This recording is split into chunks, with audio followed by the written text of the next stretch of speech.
O Senhor esteja convosco. Ele está no meio de nós. Proclamação do Evangelho de Jesus Cristo segundo João. Glória a vós, Senhor. Naquele tempo, Maria estava do lado de fora do túmulo chorando.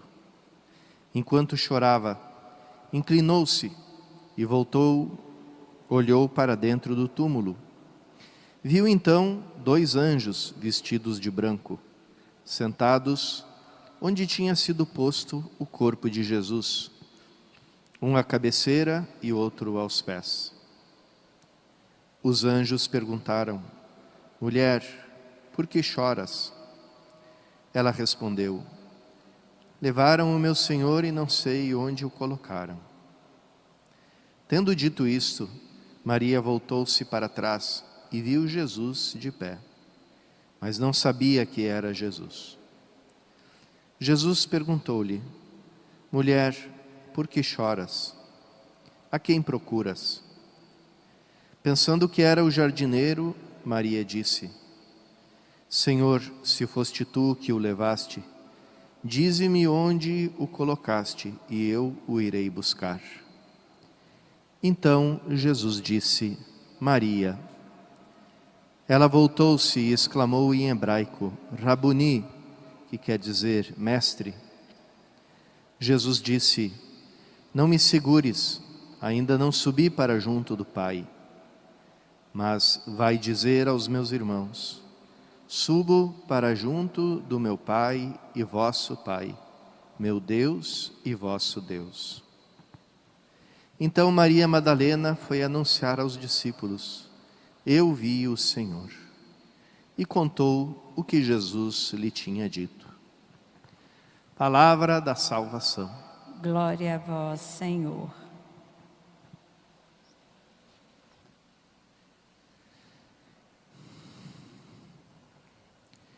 Irmãos e irmãs, uma das chaves de leitura do Evangelho segundo São João é o paralelo que ele vai fazendo entre o texto dele e a narrativa da criação dos 2 primeiros capítulos do Gênesis. Isso para nos dizer que Jesus inaugura a nova criação, o novo mundo, a nova realidade, o novo homem, a nova mulher.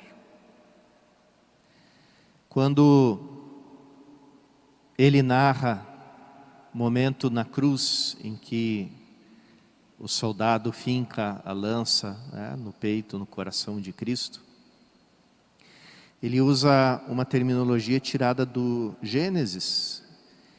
Ele não fala do coração, não fala do peito, não fala de furar nem transpassar, ele fala de abrir. Abriu o costado.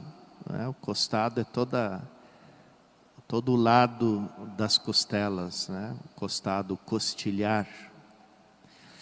E esse termo, essa terminologia é a mesma usada no texto do Gênesis para se referir àquele sono de Adão, no qual Deus abre o seu peito e tira também o costilhar dele,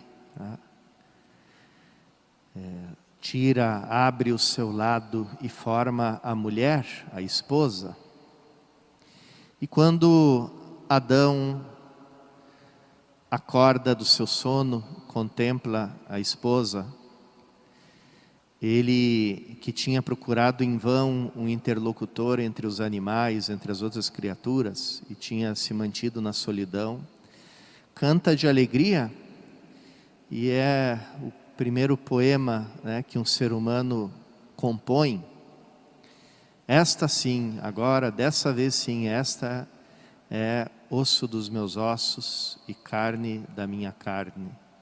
Quer dizer, agora eu tenho alguém para ser um só com essa pessoa, porque é carne da minha carne, osso dos meus ossos. Quer dizer, formamos uma unidade.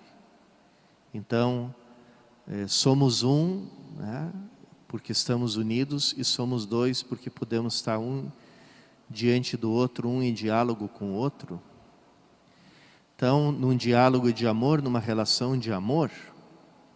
Então, essa revelação de que o ser humano ele é feito para comunhão, porque ele é a imagem de um Deus que é comunhão, né, do Deus Trindade que é comunhão, ela provoca uma imensa alegria e faz o homem cantar. Depois a gente vê que com a realidade do pecado essa comunhão toda é rompida e um se torna inimigo do outro, um se torna submetido ao outro, então começa a guerra de poder e de dominação entre o homem e a mulher, a guerra de poder entre o homem e Deus, né? O homem querendo usurpar o poder de Deus. Então vem todo o desequilíbrio, até que com a nova criação, Cristo desce ao mundo desse homem ferido de morte e se deixa também abrir o seu peito, porque ele sabe que ele é o esposo, ele vem para unir a humanidade a Deus, para criar uma nova e uma eterna aliança, para realizar um casamento eterno, as bodas, as núpcias do Cordeiro imolado. Então, para ir até o fim no seu amor, né? Como diz João, amou-os até o fim. Para ir até o fim no seu amor, ele entrega o seu Espírito, né? Ele morre, entrega o seu Espírito, nos acompanha com a sua morte. E o gesto, a manifestação dessa sua entrega total é justamente esse lado aberto, onde ele, no sono da morte, como novo Adão, deixa sair, né, e sai dele a nova Eva, a sua igreja, a humanidade reconciliada com Deus, unida a Cristo. Ele só podia se unir plenamente a nós se ele entrasse na nossa morte. Se ele não entrasse na nossa morte, ainda não seria uma entrega total, um amor que ama até o fim. E por isso, quando ele acorda desse sono da morte, ele manifesta a toda a humanidade, ali representada por Maria Madalena, que é muito honrada, principalmente nas igrejas do Oriente, com esse título de Apóstola dos Apóstolos, porque ela foi a que anunciou o Cristo ressuscitado aos apóstolos que já tinham perdido a fé. Então, ela representando toda a humanidade que, por assim dizer, desposa o Filho de Deus. Então, como Adão fez aquele poema, esta sim é a carne da minha carne, o osso dos meus ossos. Cristo aqui também faz um poema, ele diz: vai dizer aos meus irmãos, subo para junto do meu Pai e vosso Pai, meu Deus e vosso Deus. Vejam como é parecido esse poema de Cristo com aquele do primeiro Adão, né? Carne da minha carne, osso dos meus ossos. Meu Pai e vosso Pai, meu Deus e vosso Deus.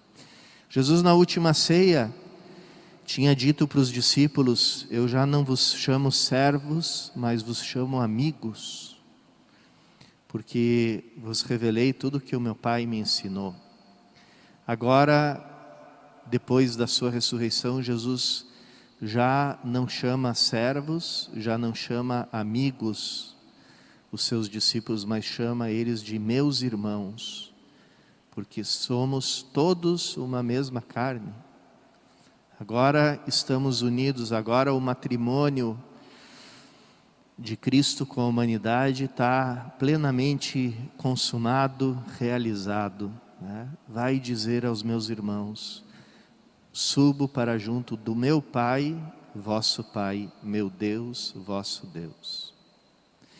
E essa, irmãos e irmãs, é a nossa alegria, e esse é o dom que nós recebemos, muitas pessoas custam a entender o significado do que é um matrimônio cristão, que é justamente o mergulho do matrimônio natural nessa realidade de Cristo que se torna um só com a sua igreja, um só corpo, por meio de uma entrega total e definitiva. Os dois são um só.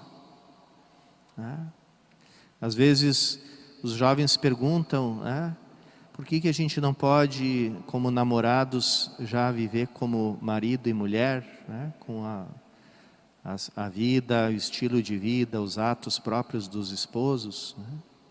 Se nós nos amamos, você ama muito ela, você ama muito ele, mas ainda não é a entrega total, porque você não entregou a tua vida. É só com a entrega definitiva da vida que a gente pode chegar e entrar em sintonia com esse amor que ama até o fim, que não reserva nada. Fora disso, embora haja muito sentimento de amor no coração, ali continua uma escolha muito parcial. Eu não condivido contigo a minha vida, não condivido contigo todas as minhas coisas, tudo o que eu sou, mas só algumas coisas que eu escolho. Então, quando é assim, não se pode ainda falar de uma entrega definitiva. Então, todo o ato, a forma de viver própria dos esposos fica falseada, porque não existe essa entrega total. E é por isso também, irmãos e irmãs, que a igreja fala que o matrimônio é para sempre, o casamento é para sempre. Porque o casamento cristão, a base dele não são as coisas que vão e vão embora, que acontecem e ficam no passado, mas é uma coisa que aconteceu no passado e fica presente para sempre, que é a ressurreição de Cristo e esse matrimônio místico de Cristo com toda a humanidade. É nesse matrimônio que nós somos mergulhados. E é tanto é que é até interessante isso, nos países de missão, onde existe a realidade do casamento natural, quando os missionários batizam aqueles esposos pagãos que se casaram segundo os ritos pagãos, eles não têm que realizar o sacramento do matrimônio, porque o próprio batismo transformou o matrimônio natural deles em matrimônio sacramental. O mergulho que eles fazem na morte e na ressurreição de Cristo transfigura o matrimônio deles e transforma no próprio ato do batismo o matrimônio deles em sacramento. Então, irmãos e irmãs, essa é a vida da qual nós vivemos e essa é a vida que nós celebramos na liturgia. Aquilo que era o plano de Deus, aquilo que era a economia da salvação se transforma em liturgia, ou seja, se transforma num eterno agora. E é nesse eterno agora que nós, como ressuscitados em Cristo, estamos mergulhados. Vamos entrar nessa alegria pascal e nunca ter medo de fazer a entrega total da nossa vida, porque essa é a forma de viver própria de quem morreu e de quem ressuscitou com Cristo.